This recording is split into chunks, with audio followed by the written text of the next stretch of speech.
बिस्मिल्लाहिर्रहमानिर्रहीम। अस्सलाम वालेकुम नाज़रीन मोहतरम, आप देख रहे हैं आज तक न्यूज़ और मैं हूं समी। इससे पहले आप इस कहानी की 281 एक साथ सुन चुके हैं और अब 282 किस्त मुलाहिज़ा फरमाएं।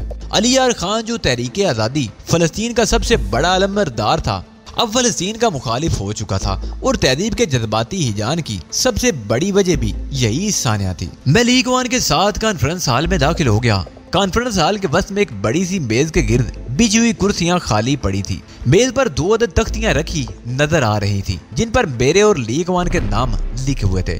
हम अपने अपने नामों के सामने वाली कुर्सियां खींच कर बैठ गए। हाल में हम दोनों के अलावा और कोई नहीं था। हमें 9 बजे का वक्त दिया गया था। मैंने लीग वन से कहा, लेकिन यहाँ हम दोनों के अलावा कोई भी नहीं है। अभी लीग वन ने मेरी बात का जवाब भी नहीं दिया था कि दीवार पर नस्ब स्क्रीन रोशन होगी। स्क्रीन पर उभरने वाला चेहरा हस्बे तवक्को रैंडल का था। खुशामदीद, रैंडल ने कहा। हम लोग वक्त के बहुत पाबंद है मिस्टर अली। मैंने एतराज नहीं किया मुझे हावर्ड, मैं तो सिर्फ हैरत ही जाहिर कर रहा था। अब तुम हमारी तंजीम के मेंबर हो मिस्टर अली, तुम्हें पूरा हक है कि अगर कहीं कोई बेज़ाब्तगी होते देखो तो उस पर खुलकर एतराज करो। शुक्रिया मोशे हावर्ड, अगर कभी मुझे कहीं कोई खामी नजर आई तो उसकी निशानदेही जरूर करूंगा। आज मैंने तुम्हें यहाँ इसलिए बुलवाया है कि ईगल्स के बड़ों से तुम्हारे तारुफ की रस्म अदा कर दी जाए, रैंडल ने कहा। उसके बाद स्क्रीन से रैंडल की तस्वीर गायब हो गई और उसकी जगह एक और शख्स की तस्वीर उभरी जिसके चेहरे पर सुनहरे रंग का एक चमकदार नकाब नजर आ रहा था जिस पर S1 तहरीर था। S1 ने कहा, ईगल्स में शमूलियत मुबारक हो। लहजे से वो रूसी मालूम हो रहा था मगर उसने मुझे अबरानी में मुखातिब किया था। ये मेरी खुशबख्ती है कि मुझे ईगल्स में शमूलियत का मौका मैसर आ गया। मैंने कहा, खुशबख्ती तो हमारी है मिस्टर अली। S1 हंस कर बोला, हमने कल होने वाला बुल फाइटिंग का मुकाबला देखा और आपकी बर्तरी तस्लीम कर ली। हम इस नतीजे पर पहुंचे हैं कि आप किसी भी शख्स को उस फील्ड में शिकस्त से दो चार कर सकते हैं जिसका वो माहिर हो। चंद जुमलों के तबादले के बाद S2 से तारुफ हुआ। वो फ्रांसीसी साबित हुआ। S3 का लहजा उसे जर्मन जाहिर कर रहा था। S4 बरतानवी निकला और S5 अमरीकी लहजे में गुफ्तगू कर रहा था। इन पांचों ने मुझसे अबरानी में बात की थी और पांचों ने एक ही जैसी बातें की। उसके बाद स्क्रीन पर एक बार फिर रैंडल की तस्वीर उभरी। गालिबन तुम समझ गए होगे कि पांचों बड़ों से तुम्हारा तारुफ जदीद तरीन मवासलाती निज़ाम के जरिए मुमकिन हो सका है, रैंडल ने कहा। ईगल को ये सहूलत मुहैया है कि हम जब चाहें मवासलाती सियारे के जरिए दुनिया के दूर दराज तरीन इलाके में भी फौरी तौर पर राब्ता कायम कर सकते हैं। मैं ये सब कुछ देख कर बहुत मुतासर हुआ हूँ मोशे हावर्ड, मैंने मोदबाना अंदाज में कहा। ये सब कुछ तुम्हें मुतासर करने के लिए नहीं था अली, हम सब तो खुद तुमसे बेहद मुतासर हैं। शायद तुम्हें इल्म ना हो कि बेलफरेदू हिरासत में है। बेलफरेदू हिरासत में है? मैंने बड़ी हैरत से कहा, लेकिन उसे हिरासत में क्यों लिया गया? उसका कसूर क्या है? उसने अपनी हुदूद से तजावुज किया था, रैंडल ने सर्द लहजे में कहा। उसे उसकी सजा मिलना जरूरी है। उसने मुझ पर हमला किया था और मैं उससे बदला नहीं लेना चाहता मोशे हावर्ड। वो हमारी तंजीम का एक अहम रुकन है। उसका नुकसान पूरी तंजीम का नुकसान है। जहाँ मसलते आड़े आ जाएं, वहाँ तंजीम कायम नहीं रह सकती, रैंडल ने कहा। वो ख्वाह कितना ही अहम आदमी क्यों ना होता, मैं उसे सजा दिए बगैर ना रहता। इस तरह दूसरों की हौसला अफजाई होती है। रैंडल की बात उसूली तौर पर दुरुस्त थी। किसी भी तंजीम की बका के लिए सख्त कवानीन के अलावा कवानीन की खिलाफ वर्दी करने वाले शख्स के खिलाफ सख्त एक्शन लेना बहुत जरूरी होता है। अगर ऐसा ना किया जाए तो तंजीम की दजियां उड़ जाती हैं। लेकिन ये तो मुमकिन है कि उसके साथ नरमी बरती जाए, मैंने कहा। मेरी समझ में नहीं आता कि तुम उसकी सिफारिश करने पर क्यों तुल गए हो। उसने तो तुम्हारी जान लेने की कोशिश की थी, रैंडल ने उलझे हुए अंदाज में कहा। तुम निहत्ते थे और वो तलवार बदस था। किसी निहत्ते शख्स पर हमला करना बुज़दिली है। ये दुरुस्त है कि तुमने उसे साफ माफ कर दिया, लेकिन शायद तुम ये भूल रहे हो कि हमारे 2 आदमी मारे गए हैं। जो मर गए उन्हें जिंदा तो नहीं किया जा सकता मोशे हावर्ड। मेरे ख्याल में मुनासिब ये होता कि बेलफरेदू को मामूली सी कार्रवाई करने के बाद छोड़ दिया जाए। तंजीम पहले ही 2 अफराद का नुकसान उठा चुकी है। बेलफरेदू को कोई शख्स सजा देने की सूरत में कहीं ऐसा ना हो कि नुकसान से दूर बेलफरेदू को कोई सख्त सजा देने की सूरत में कहीं ऐसा ना हो कि नुकसान 2 से तजावुज करके 3 तक पहुंच जाए। हलाकत उसका मुकद्दर हो चुकी है अली। तुमने ये क्यों फर्ज कर लिया कि उसे कार्रवाई के बाद छोड़ दिया जाएगा? पहले उसे सजा दी जाएगी और फिर कत्ल किया जाएगा। ओह, इस तरह तो तंजीम को एक और नुकसान पहुंच जाएगा, मैंने मुस्तरिबाना अंदाज में कहा। लेकिन ये फैसला आपने किया है तो कुछ सोच समझ कर ही किया होगा। फैसले तो हमेशा सोच समझ कर ही किए जाते हैं मिस्टर अली, रैंडल ने हंस कर कहा। बेलफरेदू के बारे में जो फैसला हो गया वो तब्दील नहीं किया जा सकता और तुम्हें मैंने अपना नायब खुसूसी बनाने का फैसला किया है।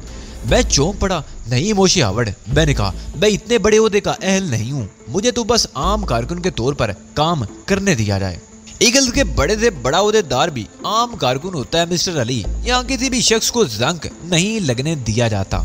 उसके बावजूद मैं यही चाहूंगा कि मुझे मुनसबी फराइज से दूर ही रखा जाए। मैं फील्ड वर्कर हूँ मोशे हावर्ड, फील्ड वर्कर ही रहना चाहता हूँ।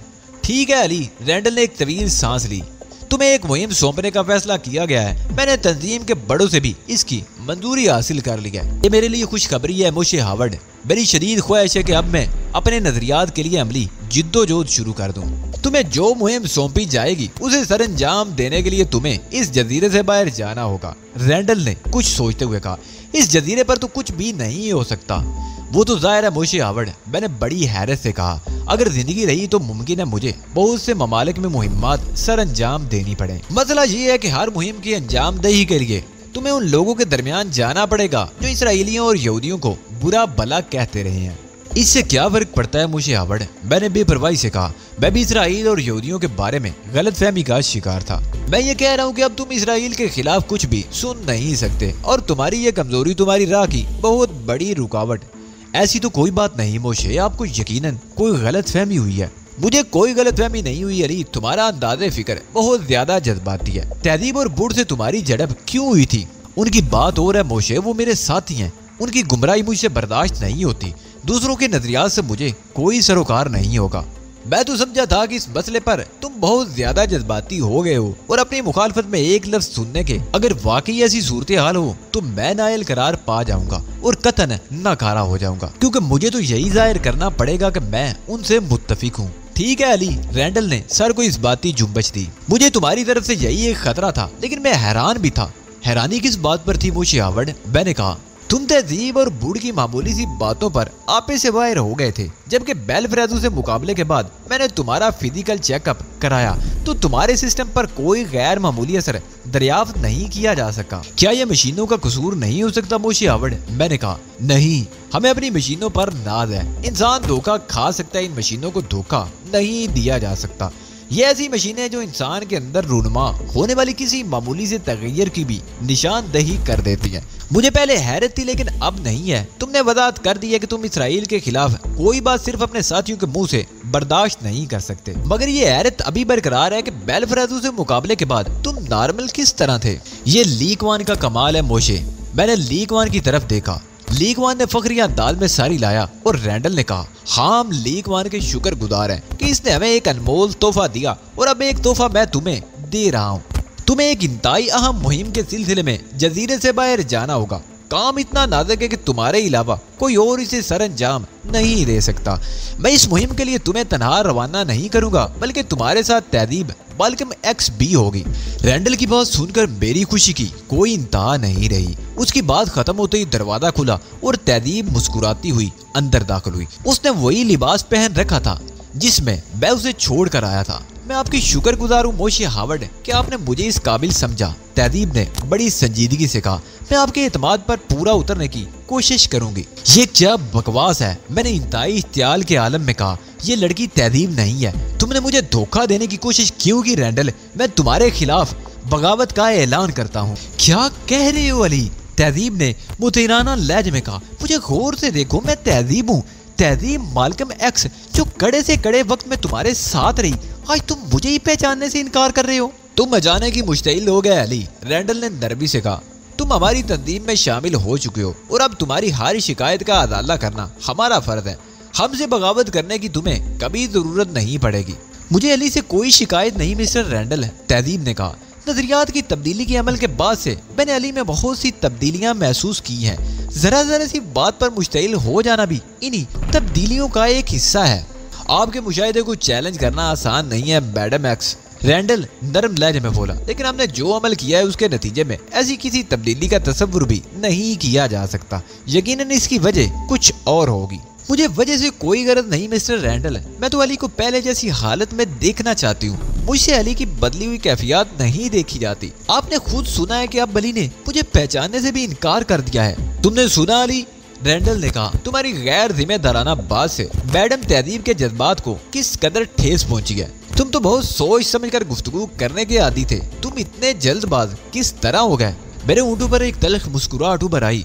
मैं तहजीब को पहचानने से कभी इनकार नहीं कर सकता और ना ही उसे पहचानने में कोई गलती कर सकता हूँ। रैंडल ने मुतैराना अंदाज में पलकें झिपकाई। पहचानने से इनकार भी कर रहे हो और साथ ही उस पर भी मुसर होके तुम उसे पहचानने से इनकार नहीं कर सकते, ये क्या बात हुई? आपने देखा मिस्टर रैंडल? तहजीब ने तेजी से कहा। यही बात मैं आपको बताने की कोशिश कर रही थी। अली की ज़हनी कैफियत ऐसी नहीं कि इन पर एतमाद किया जा सके। अली की ये कैफियत मेरे लिए भी इतनी हैरान कुन है जितनी आपके लिए है, रैंडल ने कहा। इसलिए कि हमने अली का मेडिकल चेकअप जदीद तरीन मशीनों से किया था और ये सुपर नॉर्मल साबित हुआ था। मशीनें गलती भी तो कर सकती हैं मिस्टर रैंडल। अगर ऐसा ना होता तो हमें मौजूदा सूरत-ए-हाल का सामना ना करना पड़ता। मैं खामोशी से उन दोनों की गुफ्तगू सुनता रहा। मैं जानना चाहता था कि उन दोनों में कितनी तवील ड्रामाई गुफ्तगू करने की सलाहियत है, लेकिन उन्होंने गुफ्तगू को तूल नहीं दिया। अली के मौजूदा रद्द-ए-अमल की कोई खास वजह जरूर होगी, रैंडल ने कहा। मुमकिन है ली कवान की दी हुई सख्त तरबियत के नतीजे में ली कवान की दी हुई तरबियत कोई बिगाड़ पैदा नहीं कर सकती। ली कवान ने रैंडल की बात काट दी। और ना ही कोई बिगाड़ हुआ है। बिगाड़ कैसे नहीं हुआ मास्टर? तहजीब ने कहा। क्या इसकी हालत पहले भी ऐसी थी? अपने हर अमल की वजाहत अली खुद करेगा, ली कवान ने कहा। मैं किसी किस्म की दखल अंदाजी पसंद नहीं करता। तुम खामोश क्यों हो अली? रैंडल ने कहा। तुम्हारे गैर मामूली रवैये ने हम सबको उलझा कर रख दिया है। क्या तुम हमारी उलझने दूर नहीं करोगे? मैं किसी की उलझन क्या दूर करूंगा, मैं तो खुद उलझ कर रह गया हूँ। समझ में नहीं आता कि तुमने मुझे धोखा देने की जरूरत क्यों महसूस की। ये बात तो तुम पहले भी कह चुके हो, मगर तुमने इसकी वजाहत नहीं की थी। क्या मैं ये समझूं कि तुम हमसे जान छुड़ाने के लिए हम पर इल्जाम लगा रहे हो? रैंडल ने कहा। मैं इल्जाम आयद नहीं करता मिस्टर रैंडल। तुम मुझे किसी मिशन पर रवाना कर रहे हो, लेकिन तुम्हें मुझ पर एतबार नहीं, इसलिए तुमने किसी और लड़की को तहजीब के मेकअप में मेरे सामने भेजने का फैसला किया है। तुमने फिर वही बात की। तहजीब फिर बिगड़ गई। तुम जानते हो मैं इस किस्म की बेहुदा बातें बर्दाश्त नहीं कर सकती। अगर ये तहजीब माल्कम एक्स नहीं तो फिर कौन है? रैंडल ने कहा। तुम्हें ये शुबा किस वजह से हो रहा है कि तहजीब ये नहीं है? मेरे ऊँटों पर एक इस्तेहज़ाइया मुस्कुराहट नमूदार हुई। तुम्हारा क्या ख्याल? क्या तुम्हारा ये सवाल मुनासिब है कि अगर ये तहजीब नहीं तो कौन है? रैंडल ने बेचैनी से पहलू बदला। जाहिर है जब तुम बड़ा इल्जाम आयद करोगे तो मैं जवाब में और क्या कहूँगा। तो सुनो मिस्टर रैंडल, इस लड़की का असल नाम नकीता है। वो नकीता जिसने मेरा मेडिकल चेकअप किया था। रैंडल बुरी तरह चौंक पड़ा था। खुद नकीता भी हैरान रह गई थी। तुमने इसे किस तरह पहचाना? रैंडल के मुंह से बेसाख्ता निकला। एक ऐसी अनजानी कशिश रखी है कि हम एक दूसरे को हर हाल में पहचान लेते हैं, लेकिन तुमने इसे नकीता की हैसियत से किस तरह शिनाख्त कर लिया? रैंडल ने कहा। उसके लहजे में बेपनाह हैरत थी। हमारा तो ख्याल था कि नकीता तहजीब की मुकम्मल कापी है। नकीता हर एतबार से मुकम्मल है। मेरे सिवा कोई और इसे शनाख्त भी नहीं कर सकता। इसकी तरबियत पर वाकई सख्त मेहनत हुई है। हमने पूरे 6 माह इसकी तरबियत की है, रैंडल ने कहा। माहिरीन के एक पूरे ग्रुप ने इसे हर तरह से पास किया था। इसे तुम्हारे सामने लाकर तुम्हें धोखा देना मकसूद नहीं था मिस्टर अली, बल्कि हम देखना चाहते थे कि हमारी मेहनत किस हद तक बराबर हुई है। लेकिन तुमने जितनी आसानी से इसे शनाख्त कर लिया उससे मुझे सख्त धचका लगा है। मैंने कहा ना कि इसे मेरे सिवा कोई और शनाख्त नहीं कर सकता। नकीता ने वाकई ही बहुत मेहनत की है। तुम्हें बताना पड़ेगा कि तुमने इसे किस तरह पहचाना, रैंडल ने मुजरिबाना अंदाज में कहा। इसे नकीता की हैसियत से शनाख्त कर लेना कोई मामूली वाकया नहीं जिसे मैं इतनी आसानी से नजरअंदाज कर दूं। मेरे ऊँटों पर मुस्कुराहट उभर आई। कोई खास बात नहीं मोशी हावर्ड, ये सिर्फ मोहतरम ली कवान की तरबियत का एजाज है। रैंडल ने ली कवान की तरफ देखा। क्या अली की कही हुई बात दुरुस्त है ली कवान? बिल्कुल, ली कवान ने इस बात में सर हिलाया। ली कवान की तरबियत के हवाले से जो बात कही जाए उस पर कभी शुबा नहीं करना चाहिए। मगर ये कैसे मुमकिन है? रैंडल ने मुस्तरिबाना अंदाज में अली ने एक नजर में उसे कैसे पहचान लिया? इसके आवाज से खमसा बहुत तरक्की कर चुके हैं, ली कवान ने फखरिया लहजे में कहा। तुम सब कुछ तब्दील कर सकते हो मगर किसी शख्स के जिस्म की मखसूस बू नहीं बदल सकते। ओहो, रैंडल की हैरत दीनी थी। मैं सोच भी नहीं सकता था कि किसी को इस तरह भी पहचाना जा सकता है। क्यों नहीं सोच सकते थे? ली कवान ने गुस्सीले लहजे में कहा। नाबीना अफराद कैसे लोगों को शनाख्त कर लेते हैं? मेरा मतलब है अली को बहुत कम वक्त मिला है। इतने कम वक्त में तुमने उसे क्या क्या सिखा दिया? काश तुमने मुझे पूरा वक्त दिया होता, ली कवान ने एक सर दावरी। तो मैं तुमको बताता कि ली कवान की तरबियत आदमी को क्या से क्या बना देती है। तुम्हारा ये कारनामा भी कम नहीं है ली कवान, रैंडल ने कहा। अब मुझे यकीन आ गया है कि अली को किसी तरह भी जेर नहीं किया जा सकता। क्या मेरी असलियत मालूम होने के बाद आप मुझे अपने साथ शरीक रखना पसंद करेंगे मिस्टर अली? नकीता ने मुझे पूरी उम्मीद निगाहों से देखा। ये क्या कह रही हो नकीता, ये तो मेरी खुशकिस्मती है कि तुम तहजीब के रूप में मेरे साथ रहोगी। हमें इस वक्त तुम्हारी मदद की अशद जरूरत है मिस्टर अली, रैंडल ने कहा। हमने अरबों को कभी मुतहिद नहीं रहने दिया, मगर गुज़िश्ता 6 माह के दौरान हमारी बाद कोताहियों के सबब अरबों को दोबारा मुतहिद होने का ख्याल आ गया है। न सिर्फ ख्याल आया बल्कि एक मुश्तरका लाए अमल तय करने की गर्ज से आइंदा हफ्ते अरब वज़राए खारजा की एक कॉन्फ्रेंस भी मुनक्कद हो रही है। ये तो बहुत बुरी बात है मोशी हावर्ड, मैंने मुस्तरिबाना लहजे में कहा। अरबों को मुतहिद नहीं होना चाहिए, उनका इतिहाद सियोनी दुनिया के लिए जबरदस्त खतरा साबित हो सकता है। इसलिए तो हम परेशान हैं मिस्टर अली, हम चाहते हैं कि उनके मुतहिद होने से कबल ही कुछ कर गुजरें, वरना अगर एक बार एक प्लेटफॉर्म पर वो जमा हो गए तो उन्हें पारा पारा करना मुश्किल हो जाएगा। बात तो दुरुस्त है मोशी हावर्ड, मगर उन्हें यकजा होने से रोकने के लिए कोई मंसूबा बनाना पड़ेगा, और मेरे ख्याल में कोई मौसर मंसूबा बनाने में वक्त लगेगा। मंसूबे बनाने का वक्त हमारी नायाली की नजर हो चुका है मिस्टर अली, अब तो बराह रास्त इकदाम की जरूरत है। सोच लीजिए मिस्टर हावर्ड, मैंने खेज लहजे में कहा। रास्त इकदाम के नताइज इसराइल के खिलाफ भी हो सकते हैं, यकीनन होंगे। रैंडल ने इस बात में सर हिलाया। अगर ये जाहिर हो गया कि इस रास्त इकदाम के पसे पर्दा कौन है, और हम ये बात कभी जाहिर नहीं होने देंगे, रास्त इकदाम कितनी एहतियात से क्यों ना किया जाए, ये तो जाहिर हो ही जाएगा कि इसके पसे पर्दा कौन है। मैंने कहा बस हमें इतनी एहतियात करना पड़ेगी कि वो हमारे खिलाफ कुछ साबित ना कर सके। दुनिया सबूत मांगती है कि आज़राइयों से आलमी राय अम्मा को मुतासर नहीं किया जा सकता। बात तो दुरुस्त है मोशी हावर्ड, मैंने इस बात में सर हिलाया। अगर आपने कोई मंसूबा बना लिया है तो मैं बखुशी उसे पाए तकमील तक पहुंचाने को तैयार हूँ। मंसूबा तो बन चुका है मिस्टर अली, और तुम्हारे अलावा कोई और इसे पाए तकमील तक पहुंचाने का अहल भी नजर नहीं आता। हमारा मंसूबा बहुत सादा है, अरबों में इत्तेहाद की रूह फूंकने का जिम्मेदार शहजादा साइम है। दूसरा नंबर तुम्हारे दोस्त जनरल टेरेस का है, जिसने इस कॉन्फ्रेंस के इनकाद के लिए मेजबानी के फराइज अंजाम देने का बेड़ा उठाया है। जनरल टेरेस चूंकि अरब नहीं, इसलिए वो इस कॉन्फ्रेंस का सरबराह नहीं हो सकता, लिहाजा ला मोहल्ला शहजादा साइम ही सरबराह होगा। हमें कॉन्फ्रेंस के दौरान शहजादा साइम को बम से उड़ाना होगा। रैंडल की बात सुनकर मैं सन्नाटे में आ गया। क्या तुम्हें एहसास है मोशी हावर्ड कि तुम क्या कह रहे हो? मैंने कहा बहुत अच्छी तरह मिस्टर अली, रैंडल ने मुस्कुरा कर कहा। अगर मुझे इस मंसूबे की संगीनी का एहसास न होता तो इसके लिए तुम्हें मुंतखब न करता। मगर ये मंसूबा है कहाँ मोशी हावर्ड? मैंने कहा ये तो महज एक खाका है, एक ख्याल है जिसके खदो खाल वादे नहीं है। ये मंसूबा तुम्हें पाए तकमील तक पहुंचाना है। ये काम ऐसा है जिसे तुम्हारे सिवा कोई और नहीं कर सकता, और हम तुम्हें किसी मकसूद तरीक़ेकार के लिए पाबंद नहीं कर सकते। तुम जो तरीका चाहो इख्तियार करो, इखराजात की परवाह मत करना। हमारे पास दौलत की कमी नहीं, लेकिन ये ख्याल रखना कि मंसूबा तश्तत बाम ना होने पाए। अगर ये जाहिर हो गया कि इस मंसूबे की पुष्ट पर कौन है तो सारे किए कराए पर पानी फिर जाएगा। ये सब बातें तो मैं खुद भी समझता हूँ मोशी हावर्ड, लेकिन सवाल ये है कि मैं यहाँ बैठकर तो कुछ भी नहीं कर सकूंगा, और ये भी नहीं कह सकता कि घोटे हिल में मुझे किस किस्म के हालात का सामना करना पड़ेगा। जनरल टेरेस तुम्हारा दोस्त है, घोटे हिल में तुम जितनी आसानी से काम कर सकते हो किसी और मुल्क में नहीं कर सकते। हमारी खुशकिस्मती है कि कॉन्फ्रेंस घोटे हिल में ही हो रही है। उसके बावजूद मोशी हावर्ड, मुझे क्या मालूम कि जनरल टेरेस ने किस किस्म के हिफाजती इंतजामात किए होंगे। बात तो तय, हिफाजती इंतजामात इंतहाई सख्त होंगे, तभी तो तुम्हारी मदद लेने के लिए हम मजबूर हुए हैं। तुम्हें किसी न किसी तरह उन हिफाजती इंतजामात की दीवार में दरार डालनी होगी। मालूम नहीं तुम इस काम को कितना आसान समझ रहे हो, तुम्हारे अंदाजे से तो यूं मालूम होता है जैसे ये कोई मसला ही नहीं। मैंने बेबसी से कहा। अरे मुझे तुम पर हैरत है, रैंडल ने कहा। तुम्हारी सलाहियतें हमारे सामने हैं, उनके पेश नजर तुम्हारी गुफ्तगू बड़ी अजीब मालूम हो रही है। जरूर हो रही है मोशी हावर्ड, वजह यह है कि उस मुकाम पर आकर सलाहियतें जवाब दे जाती हैं। सबसे बड़ा मसला यह है कि मेरी शख्सियत मशकूक ना होने पाए, और अपने आप को छुपाते हुए ये काम करना जुए शेर लाने के मुतरादिफ है।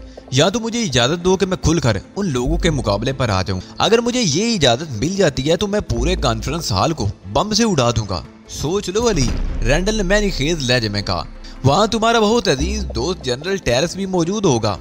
इससे भी ज्यादा कुर्बानी पेश की जा सकती है मोशी हावर्ड, मैंने तेजी से कहा। जनरल टेरेस की तो कोई हकीकत ही नहीं है। रैंडल ने मुतमईन अंदाज में सर हिलाया। तुम्हारा यही जज्बा तुम्हें कामयाबियों की राह पर गामजन करेगा अली। उसने इस बात से इनकार नहीं किया कि खुद को शकूक शुबात से बालातर रखते हुए शहजादा साइम को हलाक करना बहुत मुश्किल काम है, लेकिन तुम्हें कोशिश करनी होगी। हम कोशिश ही तो कर सकते हैं, इस मामले में तुम ही हमारी आखिरी उम्मीद हो। मैं समझ गया मोशे हावर्ड, मैंने सर हिलाकर कहा। अपने मिशन को तकमील तक पहुंचाने के लिए मैं खुद को बचाते हुए कोई मौका तलाश करने की कोशिश करूंगा, बल्कि मौका पैदा करने की कोशिश करूंगा। हमारा मकसद भी इतना ही है। रैंडल ने कहा, ये ना हो कि हम हाथ पर हाथ रखे बैठे रहें और दुश्मन कुव्वतें हम पर वार कर जाएं।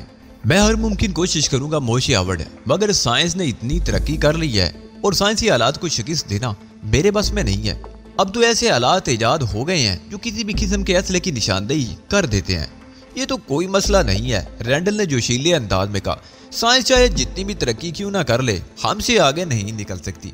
हमने ऐसे हालात ईजाद कर लिए हैं जो असले की निशानदेही करने वाले हालात को बेबस करके रख देते हैं। और क्या तुम ये समझते हो कि हम तुम्हें किसी मुहिम पर यूं ही रवाना कर देंगे? नहीं मिस्टर अली, ऐसा हरगिज नहीं होगा। अगर ऐसा हुआ तो दुनिया में हमसे बड़ा अहमक कोई नहीं होगा। हमने करोड़ों डॉलर खर्च करके बड़ी बड़ी साइंसी लेबोरेटरीज कायम की हैं, जिनमें सैकड़ों चोटी के साइंसदान दिन रात नित नई इजादात करने के लिए कोशां रहते हैं। दुनिया में जब भी कोई नई इजाद होती है, हमारे साइंसदान उसका तोड़ करना शुरू कर देते हैं। ये सब कुछ हम इसलिए कर रहे हैं कि इसराइल एक नाकाबिले शिकस्त ताकत बनकर उभरे। हमारे मामूली एजेंट भी इन मुहीर लकल साइंसी हथियारों से लैस रहते हैं। तुम तो बहुत कारामद और कीमती असासा हो मिस्टर अली, हम तुम्हें किसी मिशन पर यूं ही तो नहीं झोंक देंगे। शुक्रिया मोशे हावर्ड, मैंने ममनूनियत भरे अंदाज में कहा। इस एतमाद के लिए मैं आपका शुक्रगुजार हूँ। आप देखेंगे कि मैं उन हथियारों का भरपूर और अनोखा इस्तेमाल करूंगा। हमें यकीन है मिस्टर अली, रैंडल ने सोच में डूबे हुए लहजे में कहा। लेकिन एक बात तो बताओ, एटमी हथियारों के वो फार्मूले क्या हुए जो हारून राबील ने अमेरिकी हुकूमत की तहवील से चोरी कराए थे और बाद में वो तुम्हारे हाथ लग गए? कमाल है, मैंने हैरान होकर कहा। तुम एक ऐसा सवाल कर रहे हो जिसका जवाब पोशीदा नहीं है। वो फार्मूले तो मैंने अमेरिकी हुकूमत को वापस कर दिए थे। ये बात तो सबके इल्म में है कि तुमने वो फार्मूले अमेरिकी हुकूमत को वापस कर दिए थे, लेकिन इस पर किसी को भी यकीन नहीं कि तुमने उनकी नकलें नहीं बनवाई थी। अनजहानी ओलिव हावर्ड को भी इस बात पर यकीन नहीं आया था, लेकिन ये हकीकत है कि मैंने सिरे से ऐसी कोई कोशिश की ही नहीं थी। तुम हमारे साथ तो बहुत मुखलिस हो अली, और तुम्हारे खुलूस को मद्देनजर रखते हुए मैं तुम्हारी बात पर यकीन किए लेता हूँ। लेकिन क्या तुमसे हमाकत सरदर्द नहीं हुई थी? मैं ऐसा नहीं समझता मोशे हावर्ड, मैंने कहा। फार्मूले फसाद की जड़ थे, उनकी वजह से पहले ही बहुत खून खराबा हो चुका था और मैं नहीं चाहता था कि यह सिलसिला जारी रहे। तुमने अपना बहुत बड़ा नुकसान किया है अली। तुम्हें उन फार्मूलों की कम अज कम एक नकल तो जरूर बना लेनी चाहिए थी। दुनिया की कोई भी हुकूमत उसे मुंह मांगे मावदे पर हासिल कर लेती और उसके साथ ही मेरी जिंदगी भी खतरे में पड़ जाती। कौन यकीन करता कि मैंने उनकी मजीद नकलें नहीं बनवाई हैं और वो नकलें दूसरी हुकूमतों को फरोख्त नहीं करूंगा। तुम ठीक कह रहे हो, लेकिन अगर तुमने उनकी नकल महफूज कर ली होती तो आज वो नकल हमें फराम करके तुम इसराइल की बहुत बड़ी खिदमत करते। ये एक ज़िया तो है मोशे हावर्ड, लेकिन ऐसा भी नहीं है कि उसकी तलाफी ना की जा सके। हारून राबील वो फार्मूले एक बार चोरी करा सकता है तो दोबारा ऐसा क्यों नहीं हो सकता? मालूम नहीं उसने क्या किया होगा, रैंडल ने कहा। हमने मुतअद्दिद बार कोशिशें की मगर हम कामयाबी के करीब तक नहीं पहुंच सके। अगर तुम मुझे इजाजत दो तो मैं तुम्हारे लिए ये काम करने को भी तैयार हूँ, मैंने कहा। और रैंडल मेरी बात सुनकर मुझे अजीब सी नजरों से देखने लगा। नहीं मिस्टर अली, उसने एक तवील सांस लेकर कहा, ये तुम्हारा काम नहीं, तुम्हें तो सिर्फ हम अरबों के खिलाफ इस्तेमाल करेंगे। फिलहाल तो तुम गोटेल जाने की तैयारी करो। जो मुहिम तुम्हें सौंपी गई है उसे मामूली मत जानना। नकीता को हम इसलिए तुम्हारे साथ भेज रहे हैं कि तुम्हें किसी भी मरहले पर तन्हाई का एहसास न होने पाए। नकीता हमारी बहुत बासलाहियत एजेंट है, तुम इसे किसी मामले में पीछे नहीं पाओगे। लेकिन मोशे हावर्ड, मैंने हिचकिचाते हुए कहा, मैं नकीता से जज्बाती लगाव महसूस करता हूँ। अगर ये मेरे साथ रहेगी तो कहीं ऐसा ना हो कि मैंने जुमला उधोरा ही छोड़ दिया। आदमी हर एतबार से मुतमईन ना हो तो उसकी कारकर्दगी मुतासर होती है, रैंडल ने कहा। इसलिए हम किसी पर कोई पाबंदी आयद नहीं करते और नकीता हर तरह तुमसे ताउन करेगी। मैंने नकीता की तरफ देखा, उसके होंठों पर मुस्कुराहट थी, हौसला अफजा मुस्कुराहट। शुक्रिया मोशे, मैंने कहा। अब मैं ज्यादा तवज्जो से काम कर सकूंगा। और तुम्हारे लिए एक मशवरा है अली, मोशे ने कहा। तुम सिगरेट नोशी शुरू कर दो। वो क्यों मोशे? मैंने हैरानी से कहा। सिगरेट केस और लाइटर की शक्ल में हमने बहुत कारामद चीजें ईजाद की हैं, तुम उनसे बहुत फायदे हासिल कर सकोगे। बात फायदे की है मोशे हावर्ड, तो मुझे कोई एतराज नहीं। मैं आज से ही सिगरेट नोशी शुरू कर दूंगा। तुम समझदार आदमी हो अली, रैंडल ने कहा। अब यहाँ से रवाना हो जाओ और अपनी मुहिम सरंजाम देने के लिए सरगर्म अमल हो जाओ। परसों का इंतजार क्यों मोशे हावर्ड? मैंने बेचैनी का मुजाहरा किया। मैं तो आज ही से मैदान अमल में निकलना चाहता हूँ। परसों तक इंतजार करना नागजीर है मिस्टर अली, मोशे ने कहा। हमारा जजीरा एक समुद्री तूफान की जद में आने का इम्कान है और ये आज शाम किसी वक्त तूफान इस जजीरे तक पहुँच जाएगा। लिहाजा किसी भी किस्म के सफर का खतरा मोल नहीं लिया जा सकता। बहरहाल तुम्हें जो मोहलत मिली है तुम वैसे ही करो।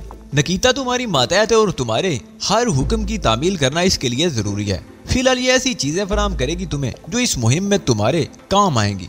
तुम्हारी मालूमात का जरिया यकीनन मौसमी हालात वाले साइंसी आलात होंगे। मैंने कहा, क्या इसका रुख तब्दील नहीं किया जा सकता? तूफान के रुख तब्दील नहीं किए जा सकते, ताहम हमने हिफाजती इंतजाम कर लिए हैं। ये हमारे लिए मसला होगा, मगर हम तूफान की शिद्दत कम करने के लिए बाद कोशिशें कर रहे हैं। देखो क्या नतीजा निकलता है। मुझे अंदाजा था कि वो लोग कितने तरक्की याफ्ता हैं। मुझे रैंडल की बात सुनकर ज्यादा हैरत नहीं हुई। नकीता, तुम अली को लिबर्टी की सैर करा दो और तूफान से कबल अपनी अपनी जगहों पर पहुंच जाओ ताकि तूफान से किसी को नुकसान ना पहुंचने पाए। नकीता ने सर को इस बात में खफीफ सी जुम्बश दी और मुझे साथ लेकर चलने का इशारा किया। वो मुझे लेकर कॉन्फ्रेंस हॉल के एक गोशे तक पहुंची और दरवाजा खोलकर मुझे अंदर आने का इशारा किया। दरवाजे के दूसरी तरफ एक लिफ्ट लगी हुई थी। मैं उसमें दाखिल हुआ और मेरे बाद नकीता भी लिफ्ट में दाखिल हुई और दरवाजा बंद करने के बाद उसने लिफ्ट की दीवार में नस्ब एक बटन दबा दिया। लिफ्ट ने नीचे की जानिब सफर शुरू कर दिया था, गोया हम किसी तय खाने में जा रहे थे। लिफ्ट कोई आधे मिनट बाद रुकी। हम उससे बाहर निकले और निकलते ही खुद को एक वसी व अरीज हाल में मौजूद पाया।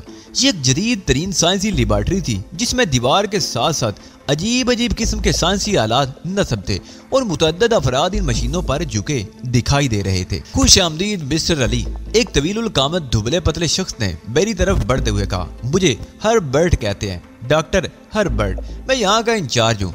मैंने उससे हाथ मिलाया और वो हमें एक मुख्तसर से एरिया में ले गया। आप लोग यहाँ तशरीफ रखें, उसने कहा। मोशे हावर्ड ने मुझे आपके लिए खुसूसी हदायत दी हैं। मैं और नकीता कुर्सियों पर बैठ गए जबकि हर्बर्ट ने एक कोने में रखी हुई अलमारी खोल डाली। ये देखे मिस्टर अली, हर्बर्ट ने अलमारी से एक केस निकालकर मेरे सामने रखते हुए कहा। मोशे की हदायत पर यह ब्रीफ केस खुसूसी तौर पर आपके लिए बनाया गया है। मोशे हावर्ड की हदायत पर? मैंने हैरत से कहा। अभी से थोड़ी देर कबल तो मेरी उनसे बात हुई है, आपने इतनी जल्दी? नहीं मिस्टर अली, हर्बर्ट ने हंस कर कहा। यह हदायत तो हमें बहुत पहले मिली थी, कोई 2 माह कबल। ये कोई आम ब्रीफ केस नहीं है और आम ब्रीफ केस भी इतनी जल्दी नहीं बनाया जा सकता। मैंने गहरी नजरों से ब्रीफ केस को देखा। वो एक आम सा ब्रीफ केस नजर आता था। अगर उसमें खुसूसियत थी भी तो जाहिर उसे आसानी से दरियाफ्त नहीं किया जा सकता था। क्या इस किस्म का ब्रीफ केस पहले किसी एजेंट के लिए नहीं बनाया गया? मैंने हर्बर्ट से पूछा। नहीं मिस्टर अली, इस किस्म के हथियार के लिए किसी किस्म का रिस्क नहीं लिया जा सकता। अव्वल तो आपके पकड़े जाने का कोई इम्कान नहीं है और बिलफर्ज ऐसा कोई मौका आया भी तो आप इसकी हिफाजत कर सकेंगे, जबकि हमारे एजेंट दुनिया के मुख्तलिफ एयरपोर्ट्स पर तलाशी की जद में आते रहते हैं। ठीक है मिस्टर हर्बर्ट, मैंने सर हिलाया। अब आप मुझे इसकी खुसूसियात से भी आगाह कर दें।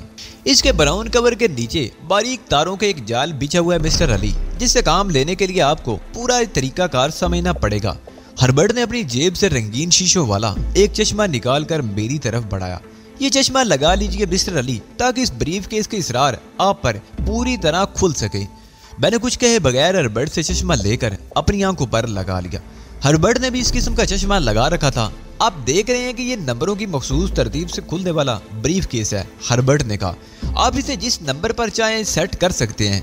हर्बर्ट ने ब्रीफ केस खोला। ब्रीफ केस के अंदर एक सिगरेट केस और उम्दा किस्म का लाइटर रखा था। ये आपके लिए मोशे हावर्ड की तरफ से तोहफा है, उसने सिगरेट केस और लाइटर मेरी तरफ बढ़ाते हुए कहा। सिगरेट केस के जरिए जहरीली सुइयां फेंकी जा सकती हैं और लाइटर के अंदर मौजूद माइक्रोफिल्म पर आप अपनी मर्जी से तस्वीर खींच सकते हैं। ये तो कोई खास चीज नहीं मिस्टर हर्बर्ट, मैंने कदरे मायूसी से कहा। इस किस्म की चीजें तो दुनिया के बहुत से ममालिक के एजेंट आमतौर पर इस्तेमाल कर सकते हैं। आप इनकी कारकर्दगी को बहुत बेहतर पाएंगे, हर्बर्ट ने कहा। और फिर असल चीज तो ये ब्रीफ केस है जो बैक वक्त एक ताकतवर ट्रांसमीटर भी है और टेलीविजन सेट भी है। इसके जरिए मोलक गैस भी फेंकी जा सकती है और जरूरत पड़ने पर ये खौफनाक बम में भी तब्दील हो सकता है। इसके अलावा ये एक डिवाइस भी है। अब दुनिया के किसी भी गोशे से इसके जरिए मोशे हावर्ड से राब्ता कायम कर सकते हैं। इनकी तस्वीर आप तक पहुंच सकती है और कमाल ये है कि जब तक इसे काट ना डाला जाए मालूम करना मुमकिन नहीं कि इस ब्रीफ केस की कुछ खुसूसियात भी हैं। मैंने ब्रीफ केस के अंदर नजर डाली और ये देखकर हैरान रह गया कि ब्रीफ केस की तह में 0 और 1 से ज़ायद इंचे चमकते नजर आ रहे थे, जिनके ऊपर एक लंबी सी स्क्रीन भी नजर आ रही, बिल्कुल ऐसी ही जैसी किसी कैलकुलेटर में होती है। इंचों के अलावा अंग्रेजी के 26 हरूफ भी मौजूद थे जो 10 बटनों पर चमक रहे थे। आप तो कह रहे थे कि इसकी खुसूसियत किसी पर जाहिर नहीं हो सकती, मैंने हर्बर्ट से कहा, जबकि कोई भी एक ही नजर में ये सब कुछ देख और समझ सकता है। हर्बर्ट मुस्कुराया, ये इस चश्मे का कमाल है मिस्टर अली जो आपने लगा रखा है। चश्मा उतार कर देखें, फर्क खुद नजर आ जाएगा। मैंने चश्मा उतारा और फर्क वाकई ही जाहिर हो गया। ब्रीफ केस की तह में कुछ भी नजर नहीं आ रहा था। मैंने तफहीमी अंदाज में सारी लाया और दोबारा चश्मा लगा लिया। सारा कमाल इन्हीं नंबरों का है, हर्बर्ट ने कहा। मखसूस तरतीब से दबाने से इसी ब्रीफ केस से काम लिए जा सकते हैं और ये साथ डिवाइस का काम भी करता रहेगा। हर्बर्ट ने मुझे तफसील से इस ब्रीफ केस से काम लेने के तरीके बताए। नकीता बड़े गौर से सुन रही थी। 1 घंटा हर्बर्ट के साथ गुजारने के बाद हम वहां से रुखसत हो गए। मैं नकीता के साथ कॉन्फ्रेंस हॉल आया जहां उसने मुझे खुदाफिज कहा। अब परसों मुलाकात होगी अली, उसने कहा, और मैं सारी लाकर उससे रुखसत हो गया। ब्रीफकेस और चश्मा अभी हर्बर्ट की तहवील में था। वो दोनों चीजें यहाँ से रवाना होते वक्त मेरे हवाले की जानी थी, जबकि सिगरेट केस और लाइटर मेरे पास मौजूद थे। वहां से मैं सीधा तहजीब के पास पहुंचा। तहजीब और बुढ़ ये जानने के लिए बेचैन थे कि मेरे और रैंडल के दरमियान क्या गुफ्तगू हुई। मैंने उन्हें सारी बातें बताई मगर नकीता का जिक्र नहीं किया। तुम परसों यहाँ से रवाना हो जाओगे? तहजीब ने एक ठंडी सांस लेकर कहा। रवाना तो हो जाऊंगा मगर जो मुहिम मुझे सौंपी गई है उसके बारे में मैं ज्यादा पुरुमीद नहीं हूँ, लेकिन मुझे यकीन है कि तुम शहजादा साइम को शिकार करने में कामयाब हो जाओगे। तहजीब ने कहा, लेकिन उसके लहजे में अफसुर्दगी थी। मैंने उसके लहजे को नजरअंदाज कर दिया। कुछ देर कबल ऐलान किया गया चीफ के तमाम लोग अपनी रिहाइश गाहों तक महदूद हो जाएं। बुढ़ ने कहा, शाम 5 बजे तक इस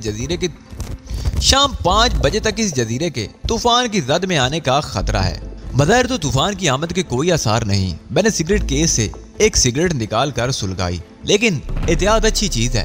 तहजीब और बुढ़ मुझे हैरत से देख रहे थे। ये मैं क्या देख रही हूँ अली, तुम सिगरेट नोशी कर रहे हो? हाँ, मैंने मुस्कुरा कर कहा, ये दोनों चीजें मुझे तोहफतन मिली हैं तहजीब, लिहाजा अब सिगरेट भी पीनी पड़ेगी।